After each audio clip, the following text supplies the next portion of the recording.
Сәлеметсіздер ме? Мен Жамбыл облысы Жамбыл ауданы Айша Бибі орта мектебінің Самғау өзін-өзі басқару ұйымының президенті Нұрлан Гүлнұр.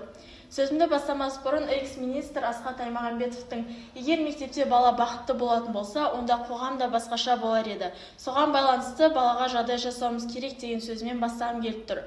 Яғни бала мектепке келгенде өзін бақытты сезіну керек, өзін қауіпсіз жерде екенін сезіну керек, өзін кәдімгідей күтіп отырған жерге барған сезу керек. Мектеп деген жай ғана ақпарат беретін жер емес. Егер мектепте бала бақытты болатын болса, онда қоғам да басқаша болар еді. Соған байланысты балаға жағдай жасауымыз керек. Мектептегі ең басты кейіпкер директор емес, мұғалім емес, оқушы болу керек. Міне, балаға негізделген білім беру жүйесі осы.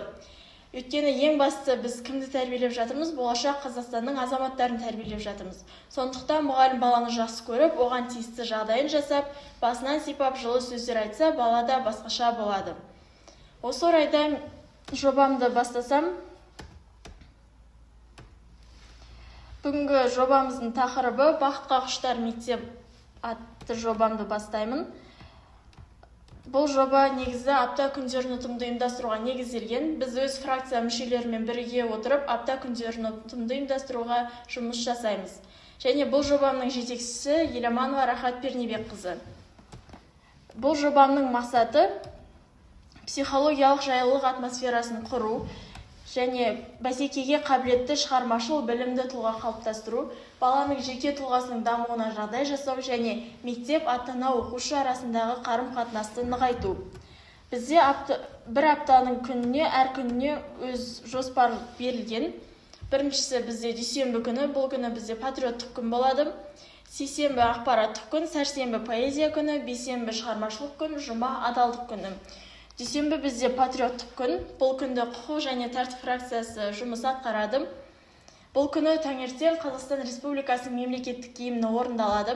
Және бұл гимнің орындалу мақсаты отанымызды құрметтеп, рәміздерге деген құрметті білдіру. Сондай-ақ екі сабақтан соң лездеме өткізіледі. Лездемеде үздік сынып анықталып, үздік сынып байрағы беріледі. Үздік сынып негізінен 6 критерийден тұрады.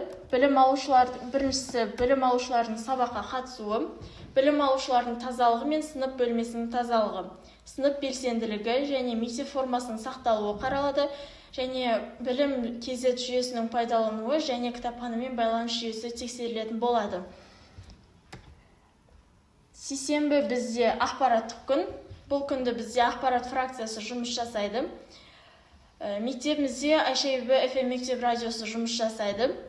Және тілшілер, бізде бұл жердегі тілшілер арнайы кастингтен өткізілген. Кастингтен өту үшін бізге операторлар және тілшілер келеді. Және өткен оқушыларға екі сабақтан соң өткізілетін лездемеде арнайы куәлік табысталады. Айша Бибі FM радиосы бір айда 4 аптасына 4 түрлі айдар жұмыс жасайды. Біріншісі бізде білімді ел айдары, яғни білім саласында болып жатқан жаңалықтар айтылады. Екіншісі мектеп тыныс айдары, өзіміздің мектебімізде өтіп жатқан тың жаңалықтар айтылады. Үшіншісі адал ұрпақ айдары, яғни сыбайлас жемқорлыққа қарсы мәдениетті қалыптастыру мақсатында шығарылымдар шығарылып отырады. Және төртіншісі бізде спорт айдары. Бұл күнде мектебіміздегі жас спортшылар үшін болатын сайыстар үшін жаңалықтар шығып отырады. Келесі бізде сәрсенбі поэзия күні. Бұл күнді бізде мәдениет және өнер фракциясы жұмыс жасайды. Сәрсенбі бізде жыр-шұғыла атты әдеби сазды жиын өткізіледі. Бұл сазды жиынымыз 3 кезеңнен тұрады. Біріншісі Абай Құнанбайұлының шығармашылығынан болады. Екіншісі ұлы тұлғалардың шығармашылығынан. Және үшіншісі бізде кез келген патриоттық ән айтады. Яғни музыкалық аспаптың сүйемелдеуімен, немесе жеке, немесе хормен деген сияқты. Бұл іс-шарамыздың негізгі мақсаты оқушылардың көпшілік алдында сөйлеуге үйрету. Және келесі бізде бейсенбі шығармашылық күн. Бұл күнде бізде 3 фракция жұмыс жасайды. Біріншісі дебат қозғалысының фракциясы, яғни пікірталас интеллектуалды ойындар өткізеді. Екіншісі бізде экология және еңбек фракциясы. Бұл күнді тазалық күнін жүргіземіз. Оқушылардың экологиялық сауаттылығын арттыру, қоршаған ортаға деген жауапкершілікті қалыптастыру және еңбекке деген сүйіспеншілікті насихаттау арқылы жүргізіледі. Үшіншісі бізде спорт айдары. Спорт және салауатты өмір салты фракциясы жұмыс жасайды. Бұл күні отбасылық эстафеталық ойындар және әкелер арасында волейболдар, футболдар ұйымдастырылады. Және келесі бізде жұма адалдық күні. Бұл күнді өзін-өзі тану және бақыт фракциясы жұмыс жасайды. Жастар арасында сыбайлас жемқорлыққа қарсы жоғарғы сананы мен мәдениетті дамыту, сонымен қатар ішкі парасаттылықты, адалдықты тәрбиелеу, бір-бірімізге деген сенімділікті арттыру мақсатында шығарылған. Бұл күні бізде адалдық дүкені ашылады. Адалдық дүкені жұмысы өзіне-өзі қызмет көрсету жүйесі бойынша жүргізіледі. Мұнда ұстаздар мен оқушылар өздеріне қажетті заттарын алып, алынған тауар үшін ақшаны өздері кассалық жәшікке салады.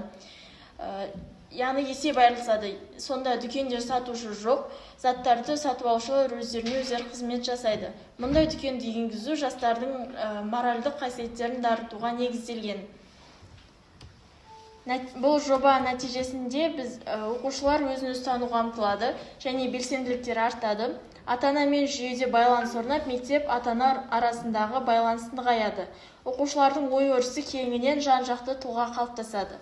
Көшбасшылық және ұйымдастырушылық қабілеттері нығаяды және қоғамның әлеуметтік белсенді мүшесі бола алады.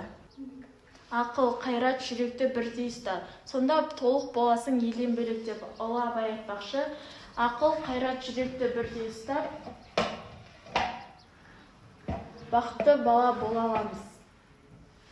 Назарларыңызға рахмет.